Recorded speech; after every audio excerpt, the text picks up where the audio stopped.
Hello and welcome to online schooling once again. बच्चों, आज हम आपके यूनिट 5 से एक पोएम करने वाले हैं, द लेजी फ्रॉग, यानी एक सुस्त मेंढक। इस पोएम के पोइट यानी कवि हैं एनोनिमस। एनोनिमस मतलब पता नहीं किसने लिखी है, हमें उनका नाम नहीं मालूम। और आप सभी जानते होंगे मेंढक कहाँ रहता है, पानी में। आप सबको भी पानी की आवाज़ आ रही है? मुझे तो आ रही है। लगता है अपना नाम सुनकर लेजी फ्रॉग आ चुका है। तो चलिए, अब ये आ ही गया है तो इसकी पोएम भी पढ़ देते हैं। पेज 78 निकाल लीजिए जल्दी से। और जैसे जैसे मैं पोएम की रीडिंग कर रही हूँ, आपको वीडियो को देखने की ज़रूरत नहीं है, आप वीडियो को सुनिए और अपनी बुक में पेज 78, 79 जैसे जैसे मैं पढ़ती रहूँगी, आप अपनी बुक से देखते रहना। Let's start. The lazy frog. On a school day, you were busy studying, playing, and chatting with friends. When you have a holiday from school, what do? Would you behave a little like the frog in the following poem? यानी जब आपके school होते हैं लगे हुए, तो आप पढ़ने में, खेलने में और फ्रेंड्स के साथ बातें करने में बिजी रहते हो। लेकिन जब आपको स्कूल से छुट्टी होती है, तो क्या आप भी इस पोएम वाले फ्रॉग की तरह ही बिहेव करते हो, ऐसा ही बर्ताव करते हो? चलिए देखते हैं पोएम में ये जो फ्रॉग है ये कैसा बर्ताव कर रहा है। पूरी पोएम को पढ़ने के बाद मुझे कमेंट बॉक्स में लिख के ज़रूर बताइए कि आप में से कितने बच्चे इस लॉकडाउन की छुट्टियों में लेज़ी फ्रॉग बन गए हैं। Let's start from page 79। Fred is a very lazy frog who lolls all day upon a log. He always manages to shirk doing a single stroke of work. His poor old mother calls in vain, "Come in and help."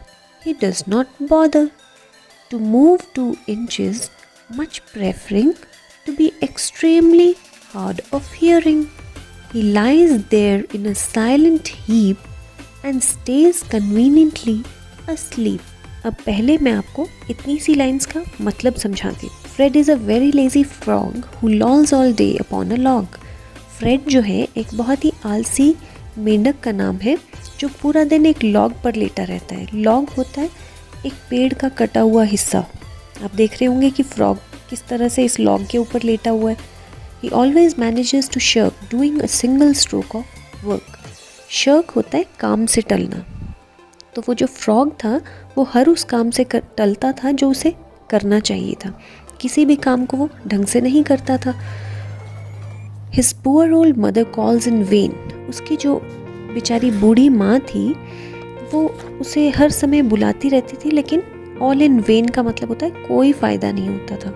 Come in and help बोलती थी बेचारी, अंदर आओ और मेरी कुछ मदद करो, लेकिन he does not bother. bother होता है बेपरवाह। not bother means बिल्कुल भी परवाह नहीं करता था वो। उसकी माँ जब बोलती भी थी तो वो उनकी बात को बिल्कुल ध्यान नहीं देता था। To move 2 inches, much preferring to be extremely hard of hearing.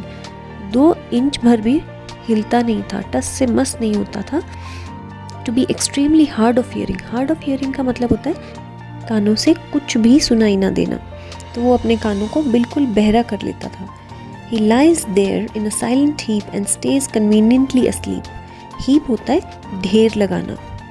तो वहाँ पर किसी भी ढेर के ऊपर वो आराम से लेट जाता था। Lies means लेट जाना, और and stays conveniently asleep. Conveniently means आराम से अपनी नींद लेता था।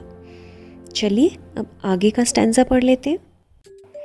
If a lady frog hops past, you'd think he would get up at last to bow and help her on her way.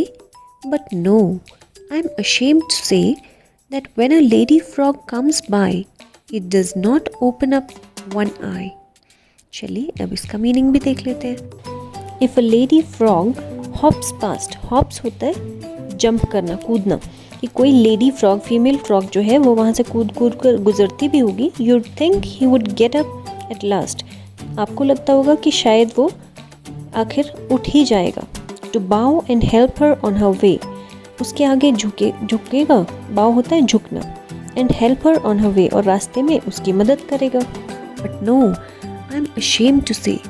Poet कहता है, कवि कह रहा है कि मुझे बहुत शर्म आती है ये बोलते हुए that when a lady frog comes by, जब भी कभी कोई लेडी फ्रॉग भी आती थी, it does not open up one eye. वो अपनी एक आँख तक नहीं खोलता था, अपने आराम से आलसी बनकर बैठा रहता था बस पूरा दिन, ना किसी की मदद करता था ना ही कोई और काम करता था। तो कैसी लगी आपको द लेज़ी फ्रॉग की पोएम? मुझे उम्मीद है आपको पूरी पोएम समझ में आई होगी, और अगर फिर भी कोई डाउट है तो एक बार फिर से वीडियो को ध्यान से देख लीजिए। वीडियो अच्छी लगी हो तो लाइक और शेयर करें, और अगर अभी तक सब्सक्राइब नहीं किया है तो अभी जल्दी से सब्सक्राइब का बटन दबा दीजिए। Take care, bye bye.